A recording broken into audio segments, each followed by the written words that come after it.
मुख्यमंत्री देवेंद्र फडणवीस आणि भुजबळांचा आज एकत्र प्रवास नाशिकमधील कार्यक्रमाला विमानाने एकत्र प्रवास करणार असल्याची माहिती आहे। मराठा आरक्षण जीआरवर भुजबळ नाराज असताना या ठिकाणी देवेंद्र फडणवीस यांच्यासोबत एकत्रित प्रवास फडणवीस भुजबळांचा आज मुंबई ते नाशिक एकत्र प्रवास होणार आहे। नाशिकच्या कार्यक्रमातही एकाच मंचावर ते दिसणार आहेत।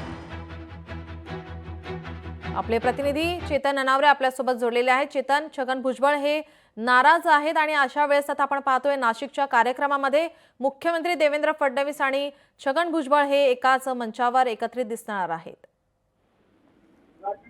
कारण नाशिकमध्ये आज शिलापूर परिसरामध्ये सेंट्रल पॉवर इन्फ्रास्ट्रक्चर टेस्टिंग लॅबचं मुख्यमंत्र्यांच्या हस्ते उद्घाटन होणार आहे। या कार्यक्रमाला केंद्रीय ऊर्जा मंत्री मनोहरलाल खट्टर देखील उपस्थित राहणार आहे। मात्र या टेस्टिंग लॅबसाठी आता एकंदरीत नाशिकच्या प्रवासामध्ये छगन भुजबळ आणि मंत्री गिरीश महाजन हे सुद्धा मुख्यमंत्र्यांसोबत एकत्रित प्रवास करणार असल्याची माहिती समोर येते। सर्वात महत्त्वाची बाब, एकीकडे नाशिकच्या पालकमंत्री पदावरून कुठेतरी शिवसेना, भाजप आणि राष्ट्रवादी तिघांकडून रस्तिकेत सुरू आहे। दादा भुसेंकडून शिवसेनेचं नाव आघाडीवर घेतलं जात असतानाच गिरीश महाजन यांच्या नावाला मात्र महायुतीने मध्यंतरी स्थगिती दिलेली होती आणि त्यानंतर समाविष्ट झालेल्या मंत्री छगन भुजबळ यांनीही नाशिकवरती आपला दावा साधला होता।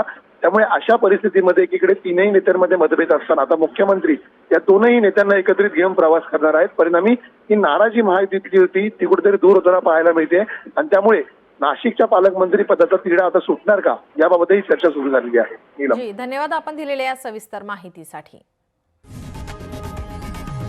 लोकशाही मराठी ऐका, पहा, जागरूक रहा।